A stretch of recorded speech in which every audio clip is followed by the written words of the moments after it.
Okay, back out in the garage with my Arcdroid out. I got the new shielded Cat 6 cable from Amazon, so hopefully we won't have any more lockups like we had last time. I mean, that doesn't happen very often, but it did happen, and I can't explain it other than maybe the shielded cable, so hopefully that'll fix that. We'll see if it happens here. Today I'm cutting out an iris that's very similar to the Christmas tree and a flower that I've cut before. It's got a stand on the bottom and vertical iris. I made it out of a black and white silhouette of an iris that I downloaded as clip. Actually, it's not black and white. Anyway, so a silhouette of an iris that I downloaded, brought it into Inkscape, and traced the bitmap, and created a path, and then altered the path a little bit, added the base to the bottom of it, and that's what we're going to cut out here. So, quick demo here on how I created the iris image. First thing I'm going to do is open Inkscape. I already downloaded the image. I'll use the same one I downloaded, and we'll say new document here, and we'll import the image. It's called Color Iris. So I'll open that.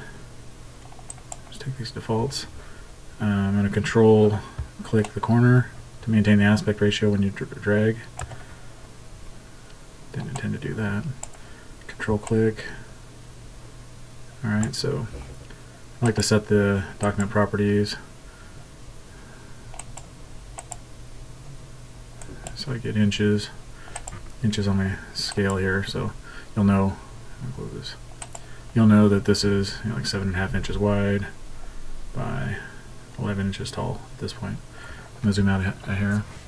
Alright, so now we want to take this bitmap, or this image, and trace it. And it brings up this trace bitmap tool. Move it. If you go all the way, it's black, but move it back. Since I don't want all the detail, I just want a silhouette. So bring it up to 0.99, apply. So now we have a path based on that image. We don't need the image anymore, so I'm going to delete that. And we'll work with this path. So you can see there's some really thin spots on this path. Take a look at the nodes. We zoom in. And I won't do all the editing on this, but as you can see, you have some thin spots here. So some of these nodes we can just delete them because we don't need that detail. And still want to make this a little bit wider, so we can again just use the arrow key, make it a little wider. Select that node. Oh, jeez.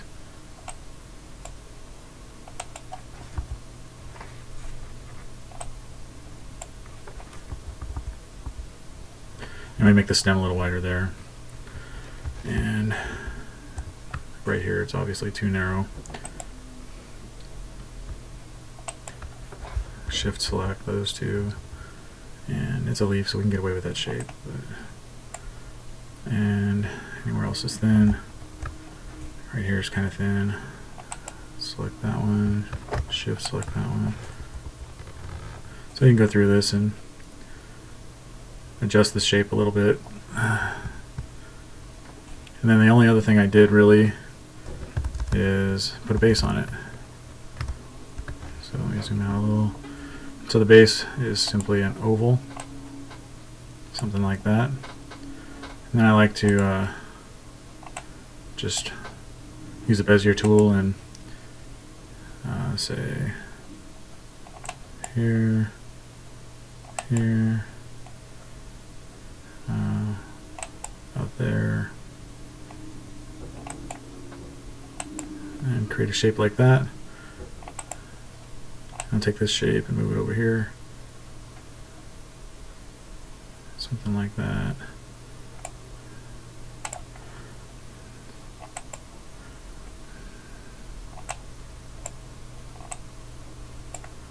And we'll combine those two paths. Actually, we'll take the difference of those two paths. That leaves us this path. and we'll take that, this path, shift click, path, union, and there you go. Make sure we have resize to fit the area. So your 0 point will be here when you import this into the Arcdroid, but that's it. That's how I created the cutout that I just did, or or either that or I'm about to do, depending on where I put this in the video. But that's the Inkscape process that I used to create the iris. Let me grab the camera and show you the settings and the imported file. We'll see what that looks like. So there's my file I imported, and settings I'm using, and the cut 60 will be at 26 amps again for this 18 gauge. Alright, so here we go, gonna cut the iris. Should be, well, ideally it'd be anticlimactic. This will be a short video, but hopefully we'll cut out this iris without any lockups or anything, but we'll see what happens.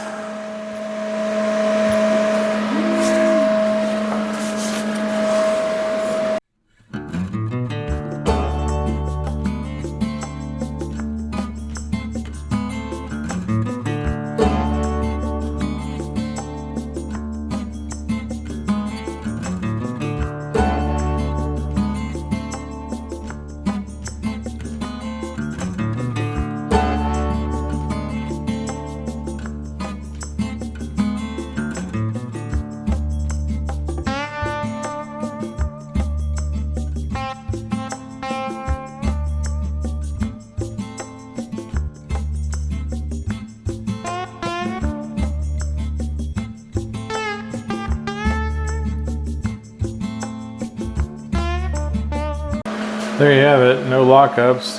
Kind of a short and sweet video, but it all came out. It looks dangerous actually. Those leaves are going to be sharp, but it's going to an older person, so not a kid, so it should be good. Just need to clean it up a bit and bend it.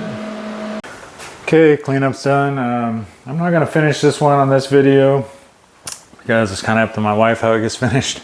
I think we might try to paint the flower to match the original graphic, but that's going to be up to her.